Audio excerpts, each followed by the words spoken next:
What's going on, everybody? It's Nick Payne with Facemask Fantasy, profiling some of the members of this year's rookie class and how we feel about them from a dynasty and redraft perspective. Up today, Washington Commanders wide receiver Jahan Dotson. In what could be considered a bit of a draft day surprise, Dotson was selected 16th overall, ahead of the likes of fellow rookies Treylon Burks and George Pickens. Washington certainly had a need at the position with a thin receiver core behind Terry McLaurin, and they clearly feel strongly about Dotson's upside after selecting him in the top half of the first round. Dotson stands at 5'11", about 180 pounds. He has good speed, evidenced by his 4.43 time in the 40-yard dash, although for what it's worth, the advanced metrics like his speed and burst score don't exactly jump off the page.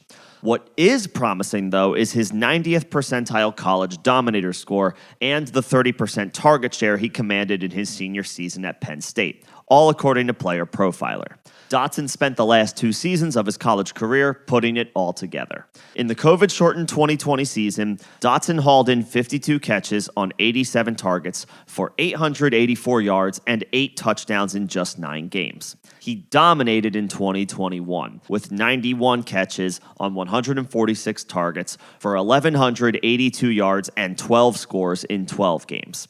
He averaged 15 yards per catch for his career and also worked intermittently as a punt returner for the Nittany Lions. So we might see him offer some X-Factor opportunities in that department in the NFL, at least in the early stages of his career. As for the team that drafted Dotson, Washington continues to operate kind of questionably as a franchise after they traded several picks to Indianapolis to acquire embattled quarterback Carson Wentz.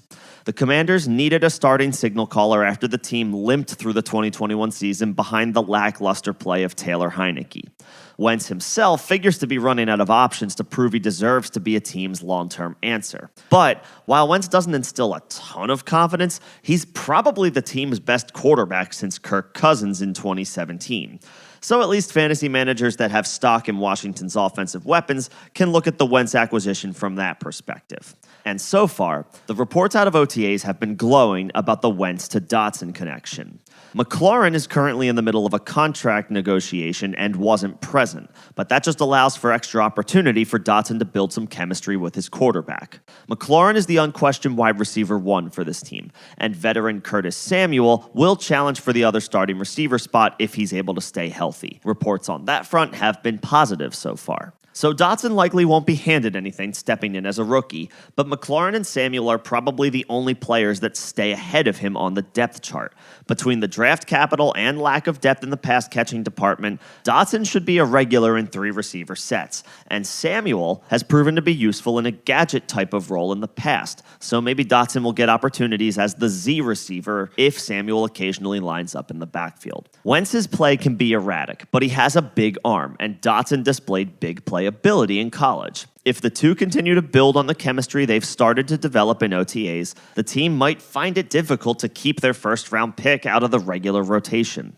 Dotson's current ADP in Dynasty rookie drafts is about 13.7, and his underdog best ball ADP for the 2022 season is about 143. In rookie drafts, he's going behind multiple players selected after him in the NFL draft, including Christian Watson, Sky Moore, and James Cook. And there might even be some in Superflex formats that select Malik Willis or Desmond Ridder ahead of him as well. As for best ball, his ADP is closer to that of Jalen Tolbert's than it is to other players selected in the first 2 rounds of the NFL draft. Yes, there are a lot of rookies this year that fell into favorable landing spots, and it's fair to have concern about any player landing in Washington. But the 16th overall pick in the draft is often falling to the second round of rookie drafts and is available anywhere from 10 to 50 spots later than his fellow rookies. Dotson feels like a great bargain in both formats, especially in Dynasty, with the draft capital to suggest he's going to get numerous opportunities to succeed over the course of his career. While the landing spot might not be optimal, the opportunity in Washington is wide open, and on the chance the team isn't able to come to an agreement with McLaurin on a new contract, the team's wide receiver 1 spot will be completely up for grabs. Dotson is much closer to a significant role than his ADP is giving him credit for. Scoop him at the top of the second round in your rookie draft if you have the draft capital, and take a shot on him in the 11th round of best ball drafts. There might be some real wide receiver 4 upside or better from the Penn Penn State product even in his rookie season. That's a very quick breakdown of Jahan Dotson landing in Washington. What do you guys think? Put any thoughts you have in the comment section below, and we can have a conversation about this. We also host live streams on our channel all off-season long, each Tuesday and Thursday at 6 p.m. Eastern. Come hang out, come get any questions answered you may have, or feel free to bring up any general topics you wish to discuss. Till then, this is Nick with Facemask Fantasy. Don't forget to subscribe. Thanks for listening.